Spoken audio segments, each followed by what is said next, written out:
The National Investigation Agency, or NIA, has made a major breakthrough in the Red Fort area bombing case.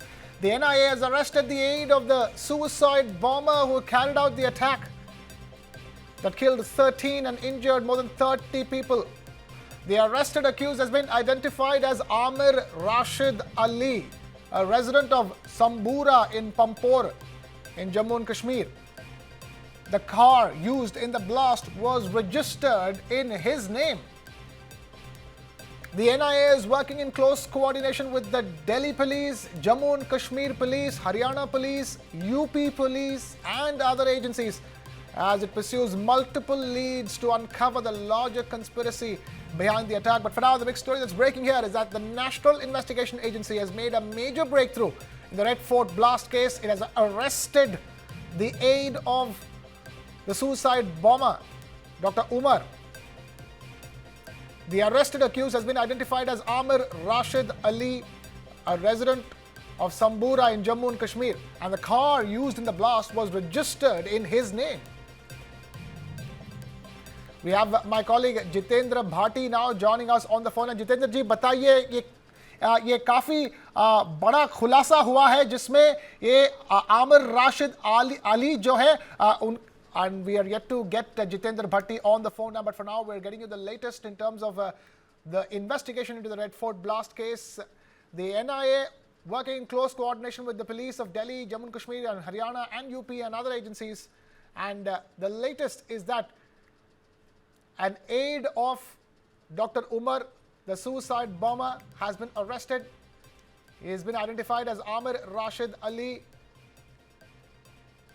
and the investigation has revealed that the car used in the blast, the I-20 car used in the blast, was registered in Amir Rashid Ali's name. Bear in mind, 13 people lost their lives and more than 30 people were injured in the Red Fort blast.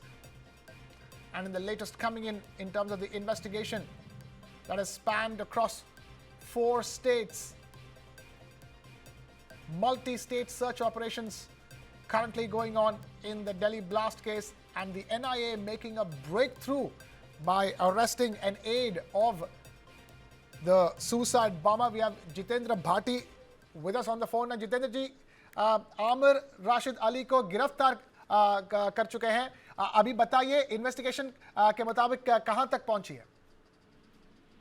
जी बिल्कुल, देखिए NIA ने बाकायदा एक statement जारी करते हुए बताया कि एनआईए ने दिल्ली ब्लास्ट के अंदर एक आमिर नाम के शख्स की गिरफ्तारी की। आमिर वही शख्स है जिसको लगातार जांच एजेंसी से तलाश रही थी। एक तस्वीर आपने देखी होगी जो हाल में सामने आई थी, इसमें एक शख्स कार की चाबी लेकर उसी I-20 कार के आगे खड़ा हुआ है, बॉडी बियर्ड है, और वही शख्स है जिसकी गिरफ्तारी फिलहाल इस केस के अंदर की गई है। बताया जाता है पंपोर का रहने वाला आमिर बेहद करीबी है डॉक्टर उमर मोहम्मद का, जो कि एक सुसाइड बॉम्बर की तरह इस कार के अंदर मौजूद था। और एक साथ ही एनआईए ने यह भी साफ तौर पर बताया कि दरअसल ये एक फिदाइन हमला था और एक सोची समझी साजिश के तहत कार के अंदर बम को फिट किया गया और उसे लाल किले के पास विस्फोट किया गया है। तो कहीं ना कहीं अब तस्वीर पूरे तरीके से साफ हो चुकी है कि इसके पीछे जैश ए मोहम्मद का हाथ है। लगातार जैश के आतंकी दिल्ली के अंदर हमला करने की कोशिश कर रहे थे, लगातार अलग अलग लोकेशंस को टारगेट कर रहे थे, और इसी कड़ी के अंदर डॉक्टर उमर ने फरारी के दौरान इस हमले को अंजाम दिया है। जी जितेंद्र भाटी जॉइनिंग अस। जितेंद्र जी, अभी तक का ये खबर है कि मतलब आमिर राशिद अली जो है, जो उनका ही गाड़ी है जो सुसाइड बॉम्बिंग में इस्तेमाल किया गया था, और क्या तमाम खबरें निकल रहे हैं? क्योंकि एनआईए जो है वो Delhi police, Haryana police, UP police और जम्मू एंड कश्मीर पुलिस के साथ काम कर रहे हैं, और जैसे हम बात कर रहे हैं अक्रॉस 4 स्टेट्स के बीच में सर्च ऑपरेशंस अभी भी चल रहे हैं। जी बिल्कुल, देखिए आमिर का जो काम था वो ये था कि जो सेकंड हैंड कार थी I-20 वो आमिर के नाम पर खरीदी गई थी, और आमिर जब आमिर जब दिल्ली आया था तो वो भी डॉक्टर उमर के कहने पर ही आया था, और बाकायदा फरीदाबाद में इस कार की खरीद फरोख्त की गई और उसकी बाकायदा चाबी लेते फोटो भी खिंचवाई गई। ये फोटो जो थी एक अहम लीड साबित हुई जांच एजेंसियों के लिए। जब इस शख्स के बारे में पूछताछ की गई तो पता चला कि श्रीनगर के पंपोर इलाके का रहने वाला है। जब इसके कॉल डिटेल्स वगैरह खंगाले गए, पता चला कि डॉक्टर उमर के लगातार संपर्क में था। इससे जब कड़ाई से पूछताछ की गई तो इसने अपना गुनाह कबूल कर लिया। इसने बताया कि इसको इस पूरी साजिश के बारे में पहले से जानकारी थी और बकायदा इसी साजिश के तहत ये इस कार को खरीदा गया था ताकि इसको एक बॉम्ब की तरह इस्तेमाल किया जा सके, इसमें आईईडी फिट किया जा सके। तो फिलहाल कड़ियां अब धीरे धीरे खुलती जा रही हैं।